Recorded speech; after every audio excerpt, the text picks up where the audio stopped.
Hey, everybody, welcome back to another episode of the Hemmings Hot Rod BBQ podcast. On this episode, we're kind of going in a different direction from what we usually do when we talk about classics and or muscle cars. We're going a little Euro on this episode. And to do that, we've got Douglas Sonders and we've got Tim Harney. Now, you know, they're doing a Porsche 964 Safari build. Now, you've seen Safari builds in the past. There have been a bunch of them out there. I think their take is a little bit different on it. So I wanted to have these guys on. One, because I think it's just a really, really cool build. But two, and more importantly, they have a brand new series on the Hemmings YouTube channel about this whole build that you have to come on and you have to watch. So, gentlemen, how are you guys doing today? Welcome to the Hot Rod BBQ. Let's talk Porsche Safari. Woo.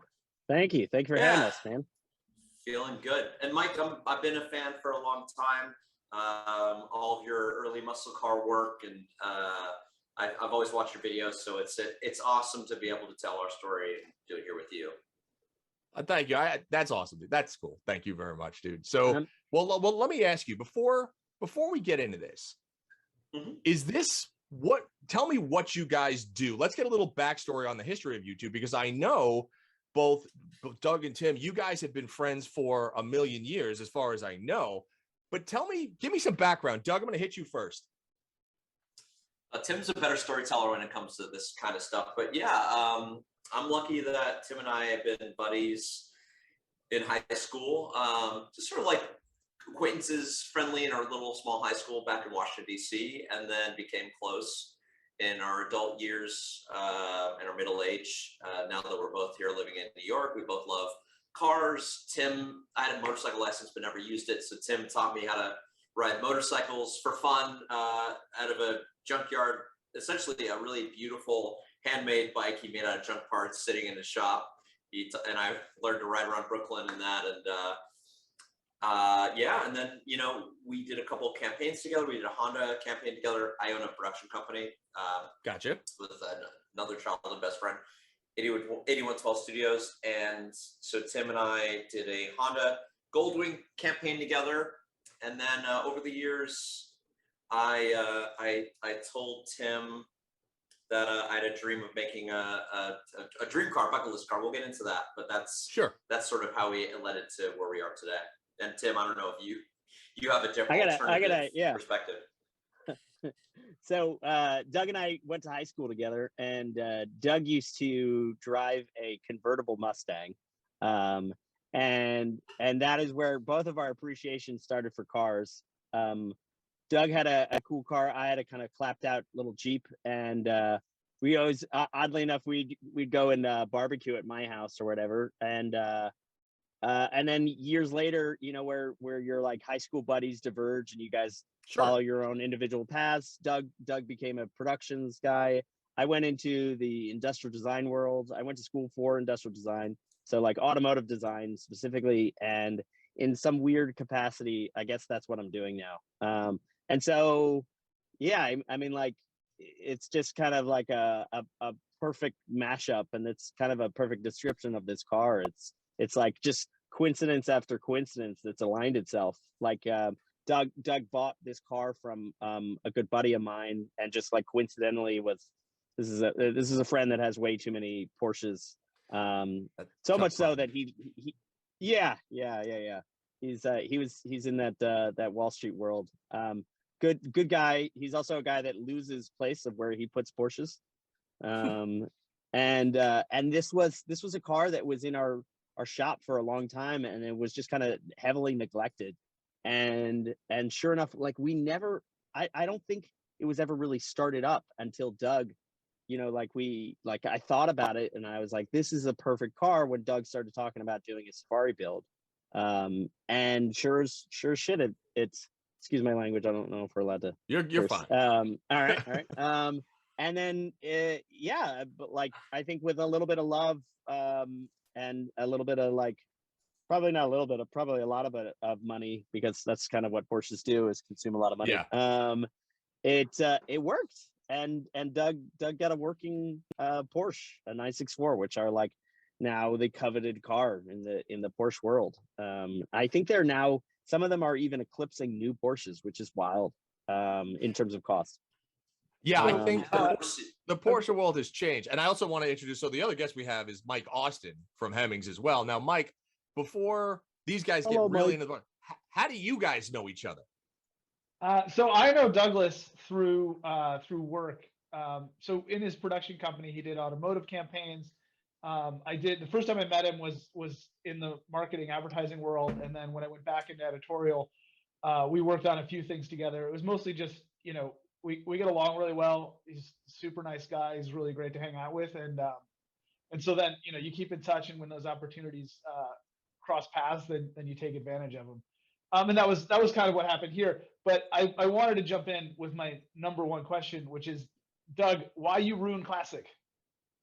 Yeah, I get occasionally angry messages from people about doing this, to turning a 964 C4 into a cutting it up and turning it into a wide body with a custom body kit that Tim's designed, and putting an off-road suspension, all that. I get occasional angry messages from purists, but for the record, the car does have like 180,000 miles on it. No accidents, but it's been rode hard and put away wet. So certainly an excellent donor vehicle for what we're doing. Well, yeah.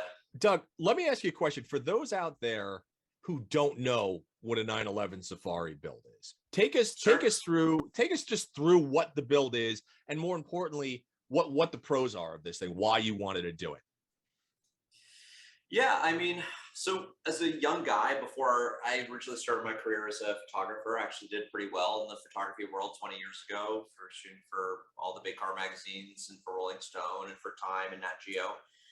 But before I decided to be a photographer, I really wanted to be an automotive designer. My first words out of my mouth as a small child was Cadillac, which is a travesty because I've never owned a Cadillac before.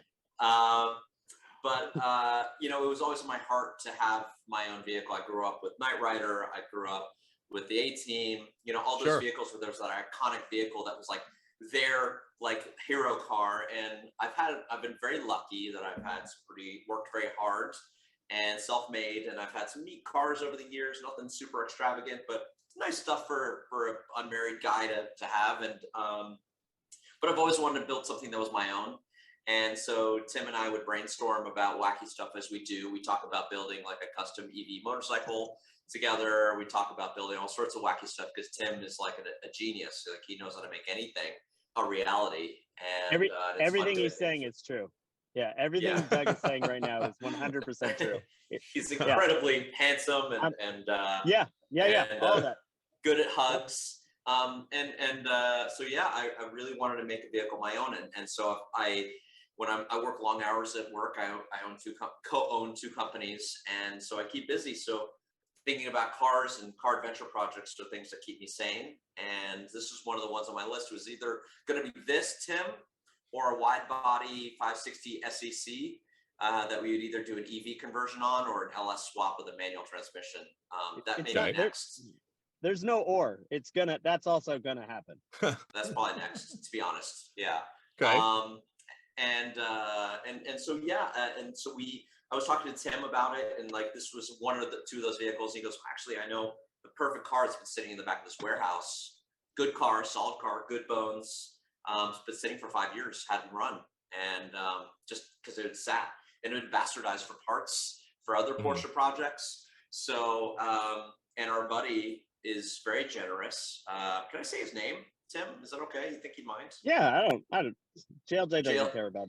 Yeah. JLJ, who owns, among other things, he's one of the owners of Hudson Stables, which is a car facility here in Jersey. It's like kind of like what Matt Fair is doing, a luxury car storage facility and maintenance. Yeah.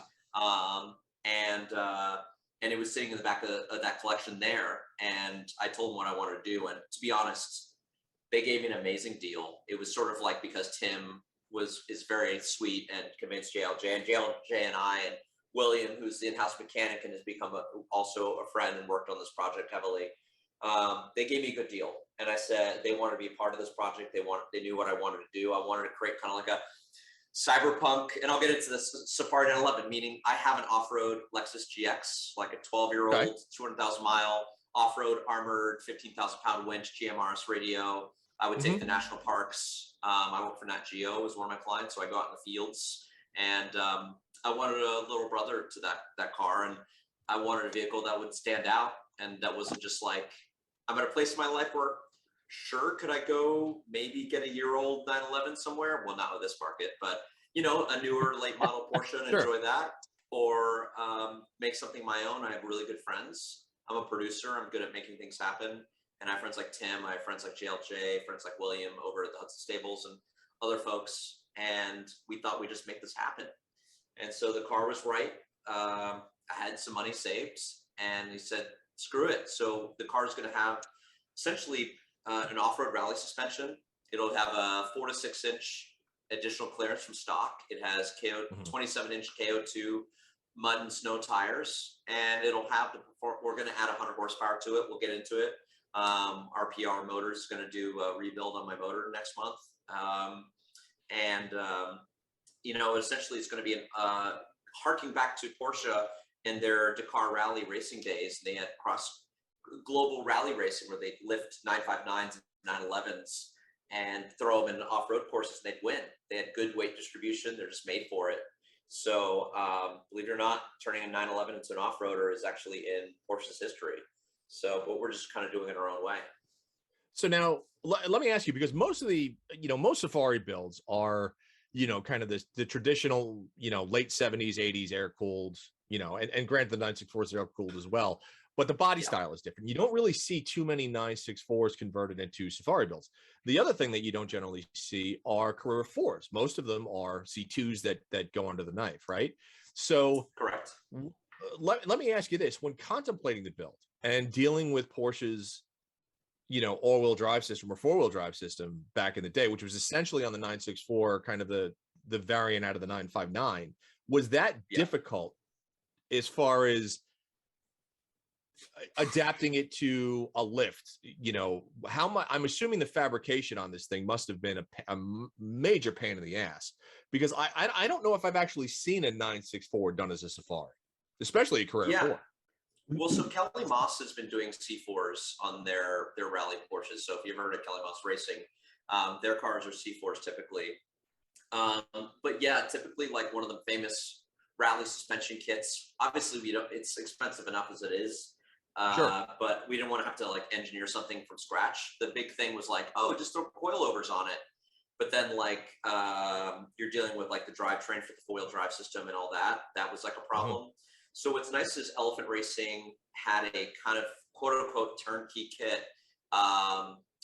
It still requires some finagling, but essentially adjusted things, so adjusted the spindles, adjusted the coilovers, adjusted all things across suspension and drivetrain kit that made it possible to do it. But we were one of the early ones to do it.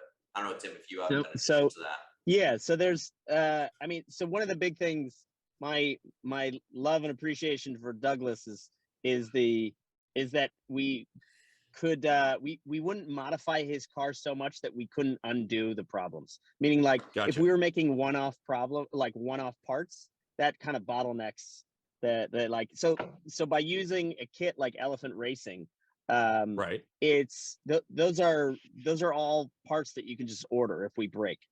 I mean, the idea is that he gets to really use this. It's not going to be like a trailer queen. Like, absolutely. I think Doug intends to, and if he doesn't, I will, because it's currently in my shop. And no, I'm gonna drive it. Yeah, you drive the piss out of it. And so like maybe this is kind of a larger conversation, is where a lot of Porsche owners they believe in these like heritage cars, and right. I get it. I completely understand.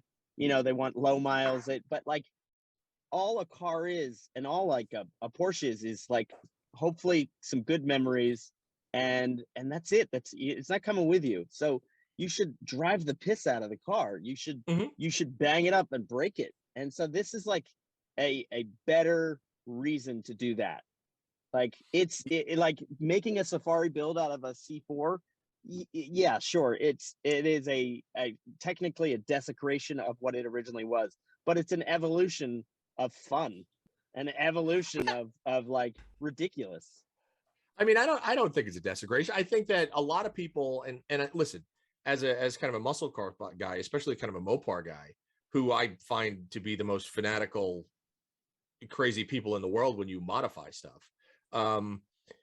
you're not old cars. Like I always say, it doesn't matter how much money you put into an old car. The best you're going to do is make it okay. Right. You're never going to take a 50 or 60-year-old muscle car and you're never going to make it a new car. It's always just going to be just okay. It'll be better. It'll be fun. It'll be exciting. It'll be more drivable, but at day's end, it's still going to be just okay. Right. Porsche guys are very much, the same way. But I think that what you're doing with the Safari build in creating something that's a lot more drivable, all terrain, more fun, that you didn't start with a perfect car. And I think that's what people need to understand. You basically saved and resurrected something that was languishing in a garage for years on end. You're giving it a whole entire, you're giving it a brand new life. You're going to make memories in it. And I think that's the best thing that you can possibly do. Now, let me ask you, you said you wanted this as kind of a little brother to the Lexus that you built up, right? Mm-hmm. Are there builds out there, and this is for both of you, that kind of influenced this, or did you both have a really good idea of, visually and functionally what you wanted this car to do, right? Like, is it still going to have air conditioning? Is it still going to be fully 100% streetable? All that stuff. Yes. Doug, you go first. Go for it, Tim. Okay. Yes, it's going to be streetable. In fact, I live here in Manhattan. I'm very lucky to have, as you can see behind me, I have a garage under my building. So my truck is parked underneath me. So I drive actively in and out of the city for projects and meetings. So I plan on parking it right here with me, or parking at the Hudson Stables, which is right through the tunnel. We're having Octung redo the interior. We're going to have a Singer level interior. In fact, it's all waiting to have rewrapped with new leather and seats and all that, with racing seats and Recaros and stuff. So I wanted it to be daily drivable, but I wanted to be able to drive the hell out of it. I'm wearing my Rally Ready shirt. I've been taking 4-wheel drive rally racing lessons over with the guys over at Rally Ready, and actually going to take them over to the off-road course there in Austin when this car's done. But yeah, totally. And there's not very many at all wide body Safari 911s. The only one I really loved that I originally found inspiration was Daniel Arsham has this like 930, the artist. He has a 930 turbo Safari 911, and I thought the lines were beautiful. And I really wanted to do that, but with the 964, which incorporates the 4-wheel drive system. Honestly, I know some people like rear-wheel drive to throw around. I will make use out of all-wheel drive and manual transmission. So, but we're kind of also, to be honest, with Tim's help, definitely going about our own way, doing a lot of things by hand. So, well, let me ask you this: as a production guy, how important was it for you to capture this? Because, like we said, we've got a series coming out on Hemmings. That's this entire thing whereby you've captured the build from start to finish. How important was that for you? Yeah, I mean, and I'll definitely want to loop back to the cool stuff. Tim's, by the way, Absolutely. designing some really cool one-off stuff. But yeah, so documenting this was literally, I'm so excited about cars. My parents used to tell me we'd go get the family car, the family truckster every few years, right? The new family wagon when we were little kids. My parents had to tell me to shut the hell up because I would be so excited. I'd be harassing the salesperson with like all the facts and figures. I was an insane. I'm like a Rain Man when it comes to like weird facts. I've also been through muscle cars. I understand what you're talking about with all that stuff. So I live and breathe car stuff, and yeah, I mean, I wanted to tell the story. Some people thought like, Doug, what sponsorships do you want? The truth is, I've been saving my pennies for a long time, and by creating video series 1, I thought this was a really cool car. I love cars. I love storytelling. It's exciting for me. I get really excited about it. So I know my friends would enjoy it. And second of all, it's opened the door to really interesting brand partnerships that we wouldn't otherwise have. So forget telling the story. Like today we were talking, I assume we can say this, Tim, we were talking to Rotiform about making custom wheels for us. And I mean, have a company actually make wheels for you, make time out of it, with limited resources to make it custom make something for you, custom forge something for you. I was like, I'll pay, but actually have the availability. Formal Works is designing cool custom keys for us. We have all other great brand partnerships with folks that just want to be a part of telling the story and this unique vehicle, which will be out there. And ultimately, Tim and I have a goal of making this car Hot Wheels. Woo! So we've been nudging the folks at Hot Wheels. So that is our. I don't know about you guys, but that is like the Everest of car building. As a person that prides himself on ridiculous, that is, for me, that is the Oscars of car building. Yeah. So yeah, anything that would be, and I think that's there's like a sub narrative to Doug's car, whether by choice or by default. I think that Doug's car shouldn't be like any other Safari, or at least not while it's under my knife. Sure. So we're doing some, I mean, like things like removing the rear window and shoving a tire through the rear, and then making then that's all inspired by like trophy trucks. You know, like, I don't know if you've ever experienced that. They have basically like what I call the garage in the back of his car, and it comes with like a jack and like an impact it's got everything. gun, and and it's ready to rock. Like you can change a wheel out real quick, and that's we're doing that, and like I'm adding footwells inside the fenders, the rear wide body fender, so you can get up and grab your tire, and I'm making the rear tail so it's load bearing, so you can actually stand on it. So for those out there listening, you know, I know, Douglas, you've got a couple of photographs on your Instagram page that people could go and there could see the renderings. So before we go further, what is your IG pages? What is the best place that people can learn about this? Because this way, I want to keep talking, obviously, but I want them to be able to go and look at this stuff too. So where can they see the renderings of this thing? So there's Douglas Sonders, at Douglas Sonders is Doug's, and mine is Tim Harney Designs. Those are both of our Instagrams. And like, let me seriously preface that, like, at least for me, Doug, I think is a little bit more composed and reasonable with his, but mine is a lot of yelling and a lot of funny. Yeah, there's absolutely nothing wrong with that. That's the thing. You know, people have to understand. I mean, you know, any social media, any Instagram pages, Facebook pages, TikTok, whatever you're on, they're extensions of the individual that's behind the pages, right? So don't expect to get. It's that person. Go and enjoy it and just have fun with it. Don't read in it. People get way too serious about this stuff. It kind of drives me bananas after a while. We're also, I mean, we're also going to see it. We're launching it imminently. You know, it's something that's been in the works for a while, and Douglas keeps bugging me like, "Hey, we should do this date to launch it or this date to launch it." And it's for anyone listening, it's really down to like me and Mike Musto getting together, checking the final boxes. But you know, in theory, I don't want to overpromise, but in theory, it could be live, you know, right after you listen to this. So, and if not, then, you know, within a few days. So it's a fun series. We're honest about the problems we go through in the process. And like, if you're ever curious, I'm a regular guy. Thankfully, like I said, I've been saving my pennies for a long time. But if you're ever curious about what it's like to take a dream car and actually build something bespoke that's your own, and you're not the kind of guy that has like $2 million for a Singer, this series is for you. Like, what's it take to we're 3D printing badges for the car, what it took for that, what it takes to make custom wheels for the car from scratch, what it takes to do custom fabbing an entire body kit from scratch out of metal and fiberglass parts, what it takes to like deal with ironing out all the mechanical stuff, adding horsepower on an air-cooled engine, all these things that you like. This is my first Porsche, so it's been a really amazing learning process, sometimes very expensive learning process, but if you want to learn what it's like to like do that and build your dream car, the series will be really fun for you. Well, and let me ask you. There's a lot of pornography in it. A lot. We're really fleshy, and so if cars are interesting, really, we can't stress that enough. How much pornography there is in this. Well, let me ask you this: all these builds are great, and I have.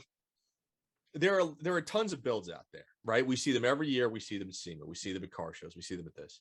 My biggest caveat with any of these builds is that I always see them, then I never see them again, right? They'll get a whole bunch of press. They'll come out there. There'll be series on them. There'll be magazine articles. They'll be all over the internet. Then the cars disappear, never to be heard from again. Personally, I have a major problem with that, right? So I want to ask you, what do you plan to do with this car? Like, what kind of adventures do you have for these cars? Because for me, like, I've got both my old Chargers are under the knife right now, right? One of them is getting 1,100 horsepower. The other one is getting just kind of revamped and turning into a better kind of daily driver. But the fact is, I've already put combined well over 150,000 miles on these cars. What are you going to do with this Porsche? And once you get it, and once you start using it, are you going to document it and basically be that inspiration for other people to be like, well, shit, I want to do it what Doug and Tim did. That looks amazing. Yeah, absolutely. The goal is to drive it. So that's why I've been, like I said, taking rally driving lessons. I really literally want to take it on some fire roads and some dirt courses. I don't want to tell you how much I've had to invest in this car, but it'll be a little scary to invest around. In quotes. Yeah. But it's gonna be my baby, my truck. I love my truck very much. I bought that thing for like the mid-teens and put a lot of love into it, and it's still like well loved and used. And I throw bikes in the back of it and all that. And this car, we're actually trying to organize a road rally among friends in the fall. And I plan on also taking it to the Rally Ready dirt course in Austin. I plan on, in fact, its last stop on its build journey, hopefully, is its interior, which is in Wisconsin. That's Octung, and they're amazing. So we're shipping it off to Octung to get the interior done. And when that's done, I'm going to road trip it back and take the long road from Wisconsin back to New York. I'm going to drive the hell out of it. You'll see it through the streets of New York City, I hope. I'm a member of the Classic Car Club here in Manhattan as well. So I'll be here at a lot of events. I plan on harassing people with it. I plan on enjoying it. I drive a lot despite living in Manhattan. I'm in and out of the city a whole heck of a lot. So you'll see me on the West Side Highway turn around, probably dinging and denting it. I'll need some paint protection, I'm sure. But yeah, it's going to be driven for sure. I mean, like I said, my truck has nearly 200,000 miles. All the cars I plan on building and buying now, and motorcycles, I plan on driving them. But that's my enjoyment, is planning road trips. Is this what I love? So now, Tim, do you get to go along on these adventures, or are you just stuck in the garage building stuff? No, I'm gonna go on my own adventures before I give the car back to Doug. I'm gonna ring up a bunch of tickets and like warrants out for Doug, and I'm just gonna give him the car back after that. Well, Tim's building his own cool car. Your BMW. Yeah, I'm building my own version of what Doug's been building. Mine is not an off-road one. I'm building a not a sleeper, but like it's a 76 BMW 2002. But it has a Nissan motor in it. So it'll put out around 430 horsepower, as opposed to probably not enough for a car's the way. Probably not enough, for a 2,100 pound car.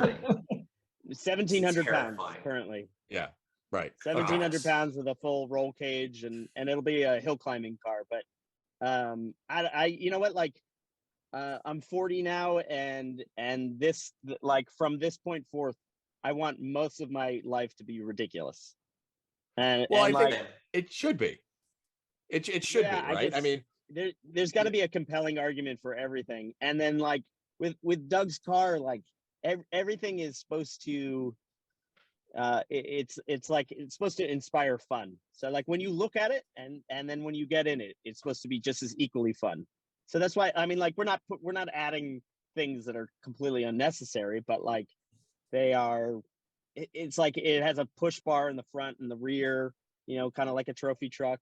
It has like footwells to get the wheel out of the rear window, whatever. It'll have a camera in it as well, so it's not completely blocked out, but it'll have like a sound system. It'll just be like a fun vehicle. Like, I'm not going to say it's practical, because I don't think, but then again, define what's practical to me. Something that makes your life. Yeah. Practicality comes in the form of, I think practicality comes in the form of how much fun you can have with a vehicle, right? It's one of those things where I think for me, it's almost impossible. Like, if you were to say, go buy one car to do everything, I don't think that exists. Right. Sure. So you can, if you have the opportunity to build something that will make you smile every time you turn the key, every time you get in it, even Sure. if you get out of it after 200 miles and you're tone deaf. I mean, and you're just beaten up. If you have fun with that vehicle, then that's really all that matters. And that there is a practicality in some warped masochistic way.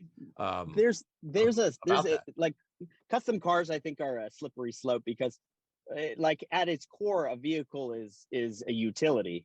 And so people get twisted when they're like, it's a 500,000 or it's a $2 million car. And you're like, that's ridiculous. I'm like, it's relative. It's relative to a billionaire. Sure. $2 million is nothing, but it's relative to your life. If your life is if you're sitting behind a computer all the time and you're the very small amounts of time that you get to kind of go and let loose, if you're buying yourself an off-road Porsche, that's worth every single penny. Absolutely, it is 100%. So yeah, so your two Chargers, your 1100 horsepower Charger, which I salute you for, that's worth every penny that you're going to go that goes into it. The one thing I will say is there is a slippery slope on custom cars. Just because you can do it doesn't mean you should do it. I'm not saying that about your 1100 horsepower. I think that's awesome. No, there's no. I mean, here's the thing. We look at this stuff right now because I'm thinking about that. Well, I mean, when you look at stuff like that, when you look at the world doesn't need 1100 horsepower or anything. It simply doesn't, right? Because if sure, you look at stuff and you look at a Safari build, or you look at an 1100 horsepower Charger, or you look at a 400 horsepower 1700 pound 2002, right? Yeah, we build these things because they put not only a smile on our face, but a smile on other people's faces when they see them, and when they see them kind of used for pleasure, whether it's a hill climb, whether it's doing burnouts in a parking lot, whether it's drag racing or road racing. I think if you can do it and you have the means to inspire other people to get into it, even if it's a little kid, right? You have a 4-year-old that comes up and that looks at that wide body and goes, I don't know what it is, but I want one, right? Because that, I think, is 100%. Yeah, I think that's one of the most important. Yeah. That slippery slope is, it's actually, it's kind of like tattoos in some ways, right? Which actually has a lot of overlap with the custom car world. But like, I'm the boring Midwesterner of the 4 people on the show today. Like, my cars are mostly stock. I don't have any tattoos. I love them the way they are. But, you get, there's people that are like, I got one tattoo. And then like 2 weeks later, they have they're working on a sleeve. The custom cars are like that. You're like, I'm just going to do an engine swap. And then they're into like a whole Safari build. So it is a slippery slope like that. But also, if I'm going to continue to use the paint analogy, it's like, I don't have any tattoos. Frankly, probably tattoos and custom cars, I'm a little scared of what road it might take me down. But also, I can look at it and go, man, that's beautiful. I love it. I love that you're doing it. I love that you're passionate about it. It might not be for me, but it's awesome. And I think, when you get into or you're chopping up a car, or anybody that gets bent out of shape about custom cars or whether or not something is done right, it's like, listen, man, there's love behind that. You can, someone else can love it and inspire them to love cars, whether they want to do the same thing or just give them a general love. So, right. Overall, it's like, yeah, we're not over here. Yeah, we're not like curing cancer over here, and we have no preconceived notions or delusions of grandeur over here. But that being said, is and you can define what you call a utility or superficial in here. I mean, granted, again, most custom cars are typically very superficial, but that's a vague definition of what therapy also looks like. Therapy Sure. is so like I'll give you an example. Every time, I have a lot of fun in my shop, but my shop is one less therapy session that I would need. It is like cutting into and refining a German automobile that is arguably perfect without me touching it. It is terribly good therapy. It's also like refining it and making it like sitting and dollying out the fenders. Most people would be infuriated. It takes maybe 3 to 5 hours per fender to dolly them out, to get them nice and smooth and get some nice compound curves. where it would just look like a fender, like, a factory made. And most people be infuriated by that, and I find that like mesmerizing. It's like ASMR to me.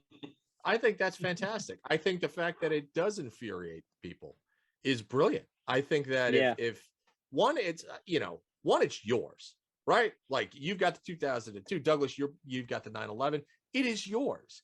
And I always have this thing where you've ruined this, and I've gotten that a million times. You suck. You're the worst. You ruined that. You killed that. Whatever the case. Totally fine with that. I'm absolutely fine with that because one, not theirs. Two, don't care about their opinion literally at all. Not one single shit is given to anybody's opinion. Okay. Good. Two, it's, do I have fun with it? The same way, are you going to have fun with the Porsche? Yes, you're going to smile every time you see it. Are you going to have fun slinging the BMW all over the place? Of course you are. And I think people get caught up on the peanut gallery's take on things that they're doing, where they really need to just push them aside and say, if you like it, cool. If you don't like it, I personally don't care. I like it. So kudos to both of you guys for building two cars that sound like they're going to be just absolutely incredible. I think it's fantastic. Yeah. Can we officially set up a race against your 1100 horsepower Charger? Sure. I mean, it's not going to I know my car is going to be relatively useless, right? Because it's going to be like, and you have to I'm fine with that. Like, I know it's going to be, it will do I know it'll go 200 miles an hour, but I know even with the biggest tires in the world, it's not going to hook for shit. It will handle, but it'll do burnouts at 100. It's a carnival ride. And that's literally what the car is. What's the ratio in the rear? Oh, it's like a 276. 276. Okay. All right. 276. So you will do 200. Yeah. Oh yeah, it'll do. I mean, it's a Daytona. It'll do 200 miles an hour with the aero and everything. It'll be stupid fast, but it's not going to be. It's like I said, you could put $200,000 into a car to make it just okay, right? Yeah. So but I think that if that, and that's not obviously what we're doing, but it's one of those things where if you build something and it makes you smile and it fills a need in your personality or what you've come up with in your mindset as this is going to make me smile, then spend whatever you want, modify whatever you want, drive whatever you want, piss off whoever you want. It doesn't matter. You hear that, Doug? I'm gonna spend whatever I want on your car. Well, there you go. Mean, right? if your motivation is to make people angry, maybe reconsider some of. Well, it's not making people angry, but I'm also like, I'm not a fan of caring about somebody else's feeling when it comes to things that make me happy, right? Yeah. Especially when it comes to things that. So, like, if you go to like Rensport reunion, say if you were to bring that car to Pebble Beach during Car Week, and you rolled into Rensport reunion, and people go, "Oh my God, look at that thing! I can't believe he did that." God bless you. The same way with BMW purist. Oh my God, I can't believe. Who cares? The existence of your car is not harming anyone. No, it's not. No. It's not making like at least any more than the other car. Well, I mean, but you're not taking away their right to make a living or go out and find romance or do anything like that. They have an opinion, and if they don't like it, so what? Do whatever you want, enjoy it. So honestly, that's what the whole car world is, in my opinion. So. Yeah, well, there's a mixed bag on that, where there's a lot of builders that they take themselves very seriously, and I understand what they do. They support their family, they support other people's families, sure. And I totally appreciate that. And there's tons of builders out there that I admire and aspire to be like, but simultaneously, I personally can't ignore the obvious, which is that none of this is necessary. We're not like. It is just like, and to take yourself so seriously, you take yourself seriously in what you do, but like how you conduct yourself, I just think it's kind of like, I feel like an 8-year-old. Half the time I'm like sitting drawing, like pictures for clients on like what we're gonna do. I try to illustrate what it is that I'm gonna do. Doug is the exception, because Doug is nice enough. I'm like, what if we did this? And he's like, yeah, do it. Most of the time I sit and I draw out and I'm like, I think I did the exact same thing. It's like deja vu. When I was 8, I was like, what if we added guns and lights And we're like, all right, so maybe no guns, but maybe the lights sound cool. And I've gone 180 degrees or full circle now, maybe at 360 degrees. I'm back to where I started. I'm adding light bars. Sorry, go on. No. Well, I want to ask, because since you guys have known each other for so long, so Doug, do you come up with a lot of the ideas, like or I might have seen this, or I like this, or can we do this? And then will you tell Tim about that? And then will he be like, okay, we can do this, but it should look like the collaborative process. Is it easy? Is it tough? Have you guys fought a little bit on different things when it pertains to the build of the car, or how does that work? Totally. So getting to know me, especially as a producer, whenever I set my mind to something, it just happens, it gets done. I just find a way, sort of my nature. And so JLJ, Tim, and William, who's been sort of part of our build team, essentially, they'll get texts in the middle of the night with like a million ideas, like all the time. Like I'll see something I like, a reference image, a concept, whatever. Mainly nudes. I'm sending ideas. Mainly nudes of my dog.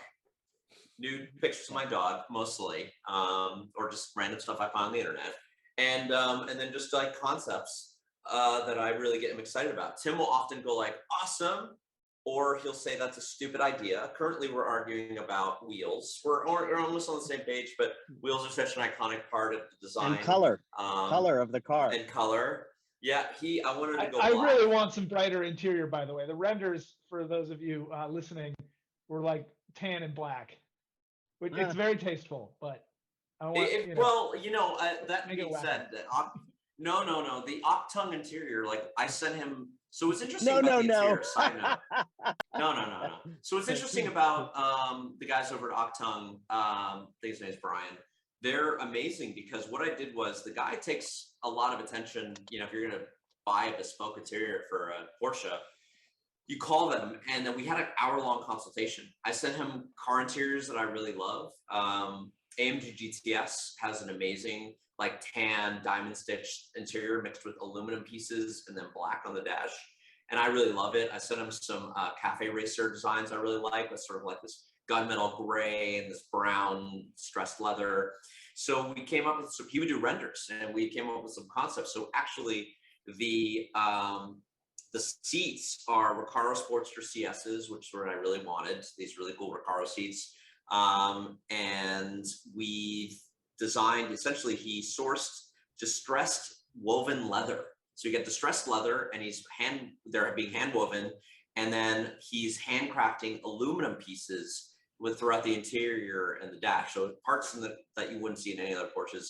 And then we're having, I had Lauren Teal, Nick over Lauren Teal design we did a carbon fiber / leather Momo Comp 7 steering wheel with like laser etched logos and stuff. So it's tasteful, but it's like hand designed, like totally custom. So is all of this? Let me steer it back to where Musto was. Sorry, I'm sorry. When it comes to like, how dare you talk about my interior? I'm the one that took it away in a different direction. I apologize to everyone, but when it comes to ideas and who's coming up with ideas and who's saying no, how does that go? Does which one of you says, okay, how are you going to actually make that work? A great idea. Who's going to make it happen? I'm usually the one. I'm like, hey, I think the idea for the wheel in the rear window, I think you should. I think it originally started that he wanted it on the roof. I was like, I've seen that before. Let's not do what everybody else does. Let's keep on. And then with the Baja lights in the front, what is it? I didn't like the traditional, the Rothman kind of lighting setup, which I think they're like 6-inch lights in this really bulbous form. And so the version that I'm coming up with, which is, it's derived from like what I know how to hand form. So like a lot of that language is really like based off of things that I've done before and I know that I can do. And then I kind of spitball it with Doug on a quick conversation, and Doug is like, yeah, do that, or let's talk about that later. So let me ask, will this all be documented so are we going through in this series, are people going to see obviously they're going to see the car in its original state from procurement to tear down. Are you going through and filming, producing every step of this from tear down to engine dyno or engine build, interior, suspension? How in depth are you guys going to get into this series? We're getting pretty detailed. I do this on the side as a mix of like running a, global production company and a software company. So, but I'm over there like self-filming, I'll run over there and shoot because this is sort of a passion project for me. So we cover the details. Like I won't get you into like when we pull the camshaft out, and Sure. maybe like when but I'm in there with Tim when he's doing like welding, when we're discussing how we're going to proceed with certain parts, how it's kind of going, a lot of BTS, like how things have like been assembled, why we make certain decisions. So, without getting super, super techie and, losing some folks, I think generally you're going to get a really solid, comprehensive behind the scenes about every aspect of this car, from getting it up and roadworthy, suspension build, some issues we've had with choosing the right brakes, because that will fit our 993 spindles on a 964. That's its own thing. Designing custom wheels, what it's like to do custom renders, making parts off. So we go through each little individual pieces, cool. and do that. And we also have some like other like little fun stuff. Like I had an artist design this hovercraft Porsche of my car. He did it by hand, so he did a whole episode. I know it's totally random, but other random fun stunt stuff, taking rally school, anything around building a car, being in love, being enthusiast, we cover. So you're definitely going to get a comprehensive view. Good. Well, that's perfect. So so we have a teaser up on the Hemmings YouTube channel right now, and you guys can go to just YouTube/Hemmings and check that out. How many episodes are we talking, Mike? How many episodes are we talking to this build? I think we left it at 9, but that was before. Doug has a like a friends road rally on his calendar, and like that could make it in. So, and just so everyone knows, Doug's excitement is, I would say, like constant. Like I'm sure I was just to say, I think we're at 9. I'm also sure there's 2 emails that he sent since I last checked the chain, which was like 2 days ago. So what are we at, Doug? We've done. I think we're wrapping up production on episode 9, and I think we're gonna have like most likely 12 to 16 because the car wraps up with 10. We're still filming body work. Then it goes to paint in 2 weeks. Then it goes to we're road tripping down to do the motor work. Then it goes to Wisconsin where we're gonna do the interior. Then we'll road trip it back. Then we have some rallies planned over the summer. So this could go for a while. We have a lot of adventures, and then maybe into the next build as well. All right. So based on that, this is going to be an ongoing series, which I'm pretty excited about, which is good, which you'll be able to watch on the Hemmings YouTube channel. So guys, we are coming up on an hour, which flew by. So both of you guys, Douglas, Tim, thank you so much for coming on. Thank you for talking about Project Winston. I'm excited to see how the build progresses. I'm excited to see what you do with the car. I'm excited to eventually, hopefully, see it in person when I go back to the East Coast to visit family. I'm definitely going to. You don't have to ask me twice. I will drive the shit out of that thing. So I'm just excited about it. When are your cars done so we can coordinate this race? My car. Oh my God. So my car will be done. My car will be done by SEMA. So both of them will be done by SEMA. So I'm not, and I think the Daytona will be at SEMA. The Charger is just going to be living in the garage, and Okay, so we're loosely doing this race at SEMA then. At SEMA. That's what it sounds like. Yeah, Winston's going to end up at SEMA. You got to find a SEMA booth for it. I hear what I'm hearing is in the parking lot at SEMA, we're doing a Safari Porsche, a BMW, and 1100 horsepower Charger race. That's fine. I don't have any issue with that whatsoever. I think though, if we're gonna plan this out, well, here's the deal, and I'll throw this out there. There is the Optima Ultimate Streetcar Challenge, and that you've got a little bit of everything in there. You've got autocross, you've got drag racing, you've got road course stuff, all genres that I am intimately familiar with, and I will absolutely throw that car in the mix and Yes. and play there. Yes. There are some heavy hitters there, but we do it in the spirit of fun. We go out, we have a good time. I think that it's totally worth it. I think it would be great. So I'm up Awesome. for it if you guys are. So Yes. Yes. But so is Very there much. any other places, anything else that you guys want to mention before we wrap up, as far as addresses where they could find you, as far as more information on the build itself, or did we cover that? No, I would just say to any Porsche enthusiasts out there, maybe have a little bit more of an open mind. I know there's a lot of people out there that have take issue with cutting into a Porsche, and maybe just ease up on the grip around the steering wheel there. It's not that serious. This is supposed to be fun. Driving Porsches are supposed to be fun. Cutting into Porsches are supposed to be fun. So just keep that in mind, and stay tuned, because there's a lot more really weird and interesting things to be added to this car. That is We'll post a absolutely lot of perfect. behind the scenes on my Instagram, and then probably Hemmings Instagram as well. A lot of fun stuff, and and then obviously look forward to our series probably coming later this month. Hopefully, it looks like once a week probably. Awesome. Anyways, Well, thanks Douglas, so much for having us, Tim, man.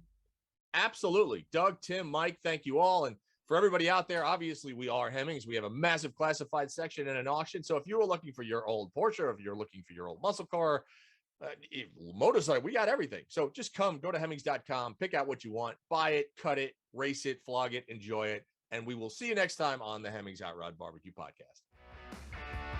Thanks for listening, folks. And again, please subscribe to the Hot Rod BBQ podcast. If you're on Spotify, check us out there. Subscribe to it on iTunes.